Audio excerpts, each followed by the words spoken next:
সমগ্ৰ উত্তৰ অসমৰ ভিতৰতেই লখিমপুৰত কাইলৈ মুখ্যমন্ত্ৰীয়ে শুভাৰম্ভণি কৰিব এখন বৃহৎ ষ্টেডিয়াম, যিখন ষ্টেডিয়াম হয়তো উত্তৰ অসমৰ কোনো স্থানত নাই আৰু লখিমপুৰৰ বাইপাছৰ নিচেই কাষতেই এই ষ্টেডিয়ামখন কাইলৈ মুখ্যমন্ত্ৰীগৰাকীয়ে মুকলি কৰিব। আৰু প্ৰথমে মই কেনেদৰে এই ষ্টেডিয়ামখন নিৰ্মাণ কৰা হৈছে তাৰ কিছু আংশিক আভাস আমি যদি পাৰোঁ দেখুৱাব বিচাৰিছোঁ। এইখন হৈছে ক্ৰিকেট ষ্টেডিয়াম আৰু এই ক্ৰিকেট ষ্টেডিয়ামত ৰাষ্ট্ৰীয় পৰ্যায়ৰ খেল ইয়াত অনুষ্ঠিত কৰিব পৰা সুবিধা ইয়াত কৰা হৈছে।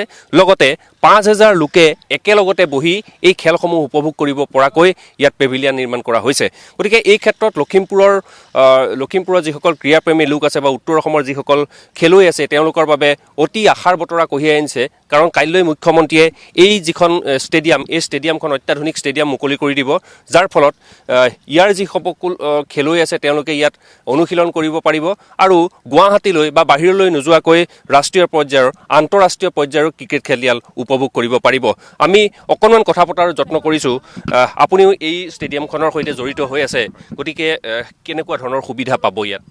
আচ্ছা, নিশ্চিতভাৱে এই ষ্টেডিয়ামখন আপোনাৰ উত্তৰ অসমৰ ভিতৰত আমাৰ লখিমপুৰ জিলাত যে এইখন ষ্টেডিয়ামখন আমাৰ কৰ্মদক্ষ মুখ্যমন্ত্ৰী হিমন্ত বিশ্ব শৰ্মাদেৱ আৰু আমাৰ লখিমপুৰ বিধানসভা সমষ্টিৰ আমাৰ বিধায়ক শ্ৰী মানৱ ডেকাদেৱৰ যি মানে অৱদান আমি সেইটো নুই কৰিব নোৱাৰোঁ। তেওঁলোকে আমাক এইটো এটা বৰ ডাঙৰ এটা অৱদান লখিমপুৰবাসীৰ কাৰণে এইটো দিলে আৰু এইটো আমাৰ লখিমপুৰৰ কাৰণে এটা বৰ ডাঙৰ সম্পত্তি, যিটো সম্পত্তি নেকি আমাৰ কিমান উদীয়মান আমাৰ খেলুৱৈসকল আছিলে, তেওঁলোকে কোনো এখন প্লেটফৰ্ম পোৱা নাছিলে খেলিবৰ কাৰণে বা ক'ৰবাত হেৰি কৰিবৰ কাৰণে, তেওঁলোকে অনুশীলন কৰিবৰ কাৰণে। কিন্তু এইটো এটা মানে আমাক যে আমি লখিমপুৰবাসী হৈ মানে আমি একচুৱেলি মই মানে গৌৰৱান্বিত।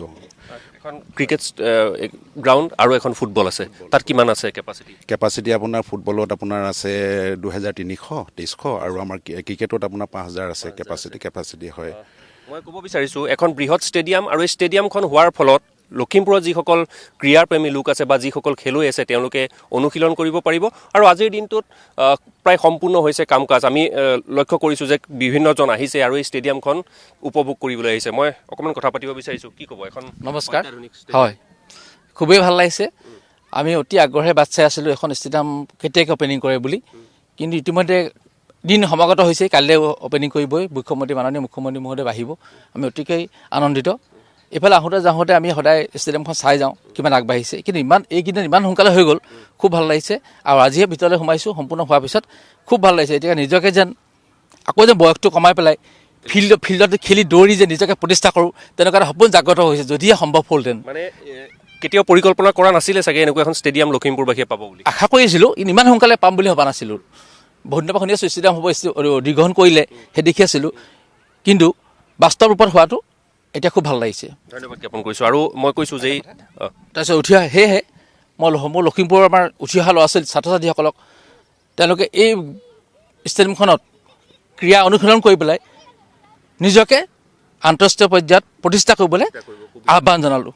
মই ধন্যবাদ জ্ঞাপন কৰিছোঁ। আৰু এই ক্ষেত্ৰতে বিধায়ক মহোদয় মানৱ ডেকা আৰু আপোনাৰ মুখ্যমন্ত্ৰী মহোদয়কো অশেষ ধন্যবাদ জ্ঞাপন কৰিছোঁ। ধন্যবাদ। ঠিক আছে। মই কৈছোঁ যে যিখন ষ্টেডিয়াম ইতিমধ্যেই সম্পূৰ্ণ হৈ উঠিছে বা সাজু হৈ উঠিছে, ইয়াত বিভিন্নজন লোক আহিছে আৰু তেওঁলোকে প্ৰত্যক্ষ কৰিবলৈ আহিছে যে কেনেদৰে এই ষ্টেডিয়ামখন নিৰ্মাণ কৰা হৈছে বা ইয়াৰ আন্তঃগাঁথনিসমূহ কেনেধৰণৰ। আৰু এই এটা কথা ক'ব পাৰি যে এখন আন্তঃৰাষ্ট্ৰীয় পৰ্যায়ৰ খেল হ'ব পৰাকৈ ইয়াৰ আন্তঃগাঁথনি গঢ়ি তোলা হৈছে আৰু বিভিন্ন স্থানৰ পৰা যিসকল খেলুৱৈ আহিব, অসমৰ বাহিৰৰ পৰা যিসকল লোক আহিব, তেওঁলোকে যাতে ইয়াত থাকি মেলি ভালদৰে ইয়াত অংশগ্ৰহণ কৰিব পাৰে তাৰ বাবে ব্যৱস্থা গ্ৰহণ কৰা হৈছে।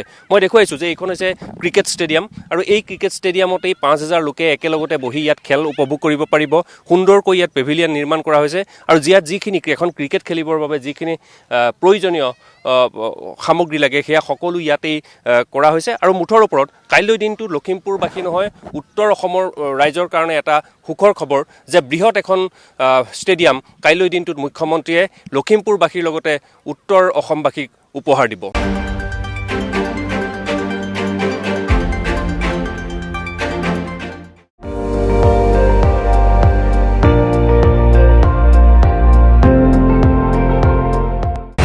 আপুনি চাই আছে ND24, সৰ্বশ্ৰেষ্ঠ নহয় সৰ্বোত্তমৰ দৌৰত।